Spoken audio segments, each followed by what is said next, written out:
যে টক খেলে যাদের পেট অতিরিক্ত খারাপ হয় তাদেরকে তিনটে জিনিস বন্ধ করাবে আর তিনটে জিনিস শুরু করাবে। এক, টক ফল বা টক জাতীয় খাবার একদম টোটাল বন্ধ। লবণ বা নোনতা বিস্কিট বা যাদের ভাতের সাথে লবণ মেখে যাদের খাওয়ার স্বভাব আছে তাদের কিন্তু বন্ধ। যেটা সবজির মধ্যে রান্নার মধ্যে দেওয়া হচ্ছে সেটাতে কোনো সমস্যা নেই, কিন্তু এক্সট্রা করে কাঁচা লবণ বা বিস্কিট, নোনতা বিস্কিট, যেগুলো চটপটা মানে লবণ যাতে আছে ওগুলো বন্ধ। আর তেতো বলছে স্যার তেতো তো আমাদের খেতে হবে, তো তেতো খাওয়ার একটা প্রসেস আছে। কি, আমি যেমন সপ্তাহে একদিন খাই নিম পাতা। নিম পাতা কিন্তু চিবিয়ে চিবিয়ে খাই, ওই জন্য কিন্তু আমার শরীরের মধ্যে জ্বর আসে না। ঠিক, সেই নিম পাতা খাওয়ার আবার প্রসেস আছে।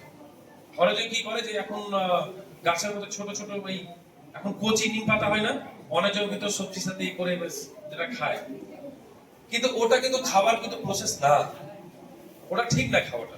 কিন্তু ওরা আবার কারা খেতে পারবে সেটাও বলবো। তো আমি যেমন খাই সপ্তাহে কিন্তু একবার, সেটা কিন্তু বাসি মুখে থাকে।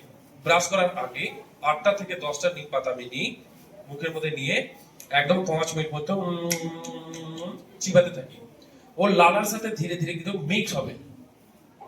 তারপরে আমি কিন্তু নিচে নিই, তারপরে 1 ঘুট জল নিই, তারপরে কিন্তু আমি ব্রাশ করি।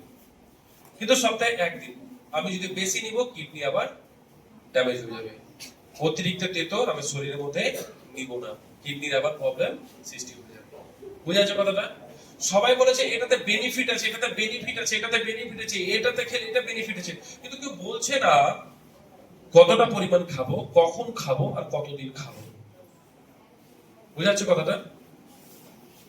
এক স্কুলে আমি গিয়েছিলাম, নিবেদিতা গার্লস হাই স্কুলে। তো আমি মেথি নিয়ে ব্যাপারটা বলছিলাম। তো বলছে, তো আমি বলি যে মেথি কে কে খাওয়াবো এখানে? ক্লাস 6 কি 7 এর বাচ্চা খাওয়াতে হবে। স্যার আমি খাই। কবে কবে খাও? স্যার আমি ডেলি খাই স্যার।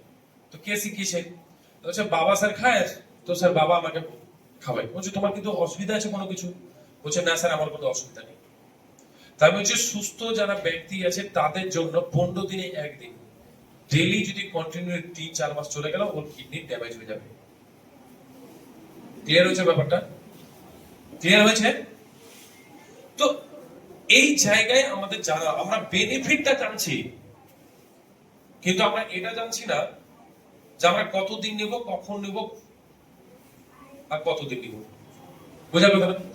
তারা কি কি খেতে পারে? মিষ্টি খেতে পারবে। মিষ্টি বলতে ওই যে দোকানে যে মিষ্টি বানাচ্ছে সেটা না, কিন্তু গুড়। গুড়, চিনির বদলে কি আনতে হবে? গুড় আনতে হবে। এবং কি খাবে? যে চটপটা কিন্তু সে খাবার কিন্তু খেতে পারে। চটপটা মানে চটপটা বলতে কি ওই ফাস্টফুড না, কিন্তু বাড়ির যেটা মশলা দিয়ে যে রান্না হয় সেটার কথা বলছি। আর তার সাথে আর কি খেতে পারবে? আমলকি, আমলা মানে যেটা মুখে কষা কষা ভাব লাগে। এই আমাদের মাত্র 6টাই খাবার আছে। এই 6টাই খাবার আছে, ভালো করে বুঝবে। কি কি বললাম? এক টক বললাম, এক তেতো বললাম, এক নোনতা বললাম, এক চটপটা বললাম, এক মিষ্টি বললাম, আর একটা হচ্ছে কাসিলা, যেটা মুখের মধ্যে কষা কষা, আমি যেটা খাবো কষা কষা ভাব লাগবে সেটার কথা বললাম, যেটা আমলকি। এই 6টারই কম্বিনেশন আছে। এপিতে এই 3টা চলবে না, এই 3টা চলবে। সেই রকম ভাবে যারা বাতের প্রভাবে আছে, স্যারের মা উনি বাতের প্রভাবে আছে, আপনার মায়ের টক ফলটা স্যার চলবে, কিন্তু আমলকি চলবে না। আমার আমলকি আবার চলবে না। উনি আমলকি খেলে ওনার কিন্তু জয়েন্ট পেইন, যেটা আরো ব্যথা হচ্ছে, কিন্তু আরো বাড়িয়ে দিবে। বুঝা গেল? আর যারা পিতের প্রভাবে আছে, টক ফল খেলে তাদের কিন্তু পিত কিন্তু কি হয়ে যাবে, মানে পেট খারাপ আরো বেশি হয়ে যাবে। এই 6টা কিন্তু ফর্মুলা কিন্তু আছে। আর এই ফর্মুলাটা আমি হেড স্যারকে লিস্ট করে আমি কিন্তু দিয়ে দিব, ঠিক আছে? ওটা বলতে গেলে অনেক বড় হয়ে যাবে। আর স্যাররা প্রত্যেকটা ক্লাসে ক্লাসে ব্যাপারগুলো স্যার একটু ই করে দিবেন, তাহলে কিন্তু এই জিনিসটা জানা হয়ে গেলে তোমরা বাবু আর কোনোদিন অসুস্থ হবে না। ক্লিয়ার হয়েছে? ক্লিয়ার হয়েছে? তো যাদের টক ফলে ভিটামিন সি আছে, যাদের খাওয়া যাবে না, তারা আমলকি খেলে তো ভিটামিন সি আছে ভাই। এটা চলবে না তো এটা চলবে।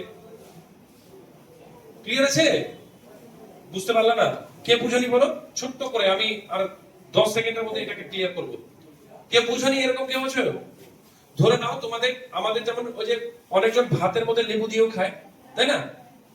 বলছো ভাই ভিটামিন সি আমার শরীরের মধ্যে দরকার আছে, কিন্তু তোমার তো চলবে না, তোমার তো খেলে অ্যাসিডিটি হয়, তাই না? খেলে অ্যাসিডিটি তো তোমার কি চলবে? তাহলে ভিটামিন সি আমাকে নিতে হবে। না আমি কমলা লেবু খেতে পারছি না, মৌসুমী লেবু খেতে পারছি না, ওই কি বলে ওই ছোট লেবুটাকে, নাশপাতি নাকি এটা কি বলে? পাতি লেবু, সরি, পাতি লেবু খাওয়া যাবে না আমার। তাহলে ভিটামিন সি আমি নিবো কি করে?